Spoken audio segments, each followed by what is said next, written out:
मुख्य रूप से किसान आंदोलन अपने चरम पर है और सरकार की हठधर्मता, चाहे वो प्रदेश सरकार के परिप्रेक्ष्य में बात हो चाहे वो केंद्र सरकार के, वो जो की तू बनी हुई है और ये किसी भी संवेदनशील और न्याय संगत सरकार को शोभा नहीं देता, जहां उनका एक इतना बड़ा वर्ग जो महत्वपूर्ण वर्ग है आंदोलित हो, उद्वेलित हो और सड़कों पर हो और अपने भविष्य को लेकर बहुत ही चिंतित और पीड़ित हो। उसके बावजूद सरकार अपनी मनमानी पे है, सरकार अपनी हठधर्मिता पे है और सरकार अपने हिटलरशाही सोच पे बनी हुई है, अडिग है। लोकतंत्र में जनभावनाओं का सम्मान एक महत्वपूर्ण अंग होता है, चूंकि आप देखते हैं कि जनादेश को कहा जाता है कि जनता का जो जनादेश है वो सर्वोच्च होता है, उसको स्वीकार करना चाहे वो विपक्ष में हो चाहे पक्ष में हो, हम लोगों की नैतिक धर्म होता है। ये एक लोकतंत्र का एक मानक है, लोकतंत्र का एक महत्वपूर्ण अंग है। पर लेकिन जैसा मैंने कहा, चाहे वो कितनी किसानों शहीद हुए इस दौरान, जिनकी मृत्यु हुई, मैं तो शहीद ही कहूँगा, चूँकि उन्होंने अपने एक सत्याग्रह पे थे, सत्य का जो उन्होंने राह पकड़ी थी, अहिंसात्मक आंदोलन था, उस पर सरकार ने कोई भी, आज तक सरकार का कोई भी अंग हो, चाहे वो कृषि मंत्री हो, चाहे वो प्रधानमंत्री हो, चाहे प्रदेश के मुख्यमंत्री हो, किसी ने एक संवेदना का एक शब्द उनके मुंह से नहीं फूटा। वो भी इस देश के नागरिक थे, सम्मानित नागरिक थे।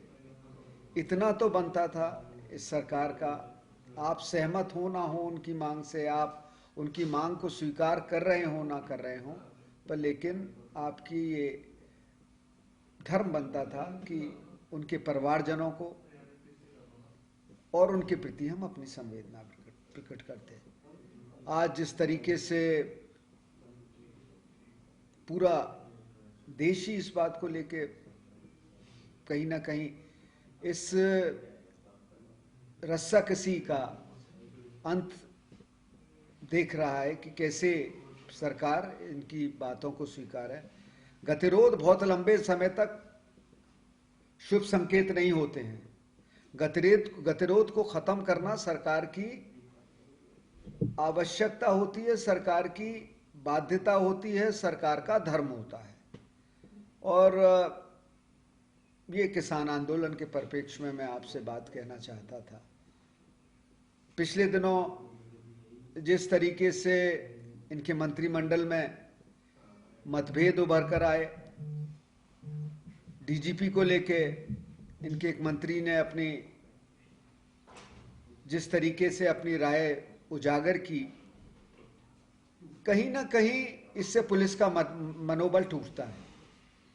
सार्वजनिक रूप से किसी की जो शीर्ष मुखिया है पुलिस का, उसकी आलोचना से पुलिस के दल बल का मनोबल टूटता है और उसके परिणाम ये होता है कि जो आज हम कानून व्यवस्था इस प्रदेश में देख रहे हैं, जर्जर है। मुख्यमंत्री अपनी पीठ थपथपाने से बाज नहीं आते। बेरोजगारी आज अपने उरूज पे है, बुलंदी पे है। आज बात रोजगार की करते हैं कि रोजगार हम देंगे। अरे भाई, रोजगार पिछले का तो हिसाब किताब दो, जो आपने वादा किया था 4 लाख या 6 लाख जितने भी आपने रोजगार पर प्रति वर्ष की बात की थी, वो आप दे नहीं पा रहे हैं। आज चाहे वो आर्थिक व्यवस्था की बात हो, रोजगार की बात हो, कानून व्यवस्था की बात हो, और सरकार कर्जे बजट्स के माध्यम से पता चला कि सरकार कर्जे पर कर्जा लिया जा रही है।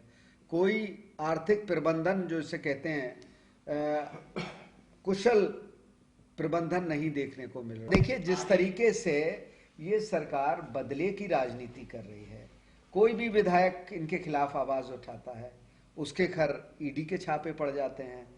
बॉलीवुड में आपने देखा अनुराग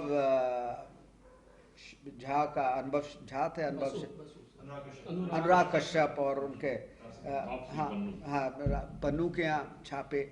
यहाँ आपने देखा कि धर्म सिंह छोकर के यहाँ आज सुबह, जो हमारा पार्टी का एक मजबूत विधायक है, उसके घर में तो ये एक जिसे कहते हैं ये लोकतंत्र है क्या है? मुझे तो ये अघोषित इमरजेंसी मालूम पड़ रही है आप।